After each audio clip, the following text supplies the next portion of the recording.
Hello and welcome to Let's Talk Careers with Sara. Today I'm going to talk about how you can get a promotion. Number one, I would suggest is you have to look the part that you want to be. So if you want to be, for example, a manager, you want to look and dress up like a manager. If you want to be a vice president, you want to look like a vice president. And I would suggest to kind of like go over some outfits that I have discussed. They are in the description right here in the link below up there. And also you want to really know where to shop and how to look. So Romwe, it's a website that it's actually you can choose for men, women, doesn't matter. You can choose outfits and really look the part that you want to be. I would suggest kind of like you have to be prepared before you get the promotion. You have to be ready for it. The next thing I would recommend is taking care of your skin. Knowing that if you have acne, if you have wrinkles, if you have spots, you want to treat it. So there is a product called the Better Skin Co. Better Skin Co. has anything for any skin that has problems. When you take care of your looks, it is much easier and convincing to actually convince your boss that you want a promotion. So the outfit and the skin have to look the part that you want to be. The third thing that I would recommend is to acquire some skills. So if you want skills that pertaining to management, you need to go and learn those skills. If you want to be a coder or IT or website development, you need to acquire the skills. It's easier to say, I have a degree, I am qualified, but if you don't have the skills, it's not really enough. 360training.com has a variety of skills that you can actually acquire. And also WizLabs has coding skills that you need to learn. Once you have those three things under your belt, that means it's much easier and much approachable and convincing with your supervisor. So your looks, kind of like your outfit, your skin, and your skills, then it is very convincing to actually for your boss to hear you out. Once you do that, you schedule a meeting with your supervisor. You discuss with them. It doesn't have to be HR, it can be just your manager. I like to have a meeting first with the manager before going to HR, because it's kind of like showing your manager that you respect and you don't go above him or her.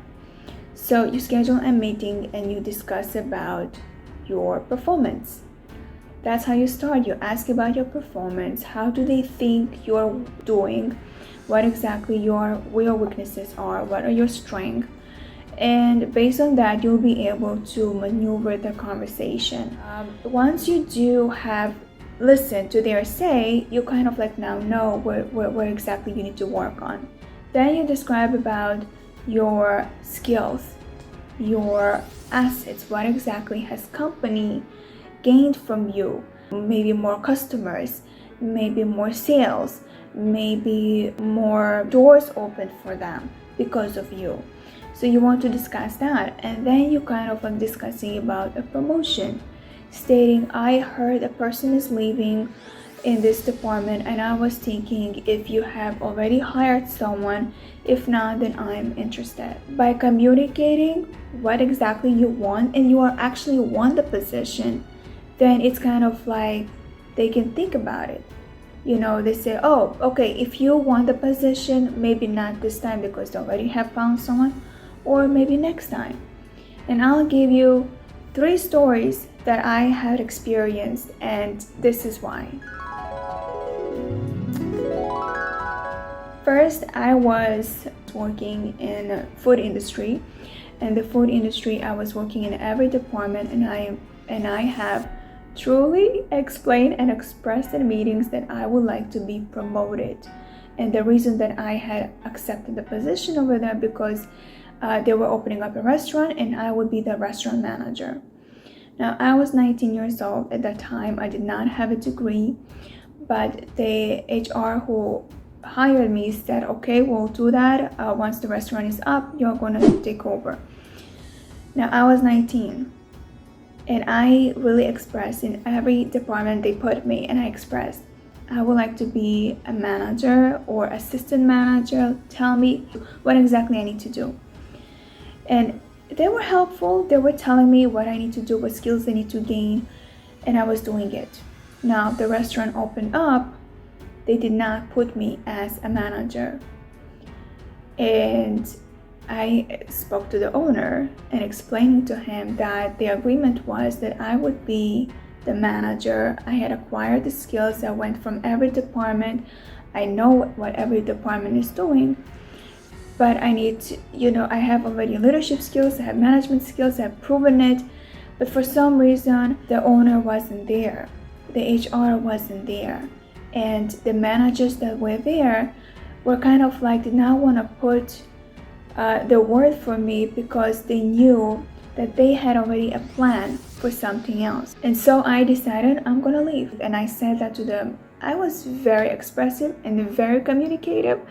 And I said, I'm gonna leave. This is not what I signed up for. Since I had all the skills acquired, since I already knew how to lead, how to manage, how to take over the schedules, and how to actually navigate myself and how to problem solve, I decided to look for a job as a supervisor or a manager. So I applied at Auburn Pan. I found a recruiter. Recruiter helped me out.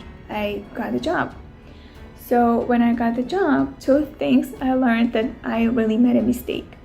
The first one was, since Auburn Pan is a brand, it's a franchise, so it's like everywhere. So I went to one location and the manager asked me, Sara, if you were doing a job, one of the staff members is sick and you need to take over maybe a month, what would you do? Would you do the job, or what would you do? And I was 19 years old and I said, it's not in my job description. Why would I do that? It's not in my job description. He looked at me. He was like shocked to hear it. But then he said, okay, we'll call you back. And I knew when they say we'll call you back, they're not gonna call me back. I went back to the recruiter actually, and the recruiter just said to me, okay, let's see, I can talk to the HR and let's see what we can do. So he sent me to another manager, and now I knew my mistake, and now I had the same question asked. And I said, if needed be, I will take over and I'll do my best for the company to run the way it's supposed to. And I got hired. Because of the background that I had in catering, and I had in the kitchen, and I had like in all these departments in the previous job, they looked at my resume and they said, okay, you know what? We have a position for you, catering manager. I said, as long as it's a manager, I'm fine with it. So I got the job. Within 6 months, I got a raise and it was fantastic. The moment I started there, it just made everything seemed smooth. They were all shocked, kind of like customers did not complain anymore. Things were going smoothly. We got more contracts, we got more orders. Everything went well. I was looking at this and I said, how the old job did not recognize my leadership skills, my management skills, when the new job did accept it. So that's how I got my first promotion. The second promotion was when I was working in a bank. When I quit my hospitality industry, I went to work for a bank. I needed a better schedule and I applied.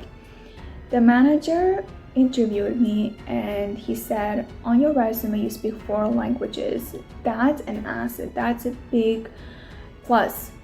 Since you don't have experience in banks, you don't have experience in selling anything, then I would train you. I'm willing to train you from ground up.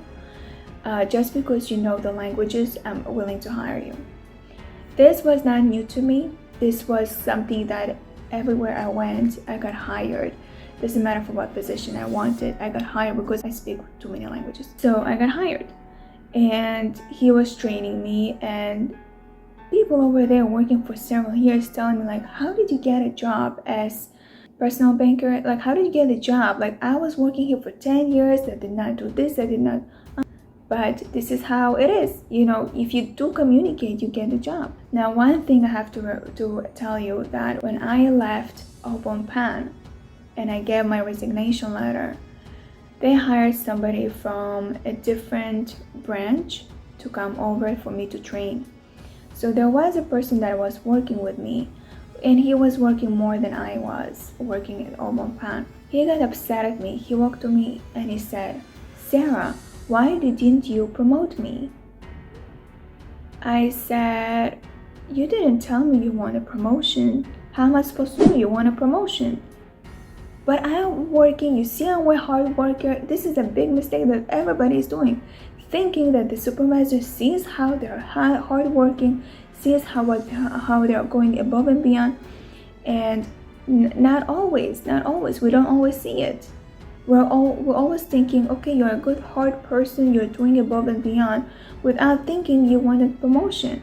So he didn't look the part as a manager.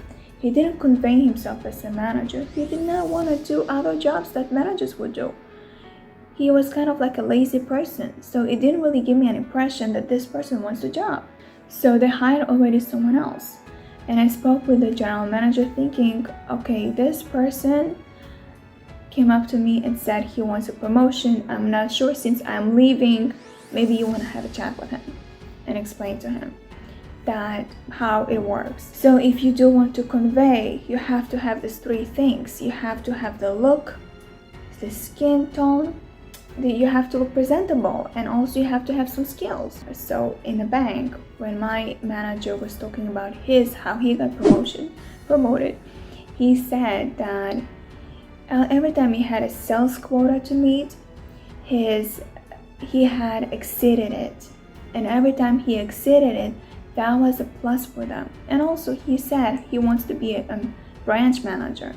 So every time he showed he's working above and beyond, he's on time, he's presentable, he looks the part that he wants to be, and he goes and makes sales. So that would make him as a branch manager. And he said you have to be liked by everyone as well. Another story that I have for you is when I was working in daycare, I was promoted as a director.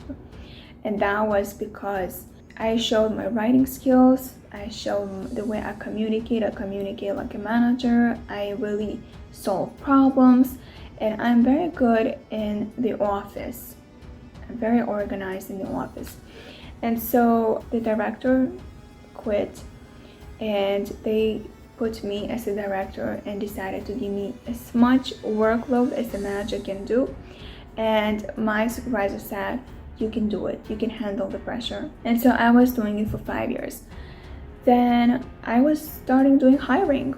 It was all up to me. So I started hiring teachers. I needed teachers for the daycare, and someone just, I called for an interview. She said, I'm not interested in an assistant position, I'm interested in a teaching position. That was something that I said, okay, you don't have the degree for that. You don't have the credentials for that. You do have a credentials for assistant position, although you did apply for a teaching position, but this is assistant position. She agreed, and then we had a talk. She told me, Sara, what do I need to do to become a teacher? She wanted to be an art teacher. And I said, the daycare, it's a daycare. When you are a teacher, you are everything. You are math, science, you are art, you are everything. It's not like an elementary school where you have math teacher, art teacher, science teacher, gym teacher. In daycare, you are everything. The fact that you know art is a plus. And so I said, listen to me. The only way for you to get promoted here is for you to be on a study plan. You have to go back to school and you have to get a master's degree. She agreed. She went to the master's program. She got herself in a study plan, and now she's a teacher. On the other hand, when I say to someone else, she says, I'm not gonna go to school. I don't need this. I'm not gonna go to school. I'd rather be where I am, which is okay. But if you want to get the promotion, you do need to follow whatever the supervisor tells you. It's for your own good, not for anyone else. So now you know what you need to do. Now you know how others are doing it. You need to look the part. You need to dress up properly. There are some websites that I do recommend to check them out in the comments below. And check out the how to take care of your skin, how to take care of your clothing, your outfits, how to take care of your skills. You know, whatever skills you want to acquire, the websites are in the comments. Go check them out and see for yourself what exactly you need. If you don't find something that you, maybe I did not answer your question, then let me know in the comments and I'll do my best to answer the question in a way that it will be relevant to you. That's it for today. Please subscribe, like, and share with your friends on social media and let me know how you got promoted. I would love to hear it. I'll see you next time.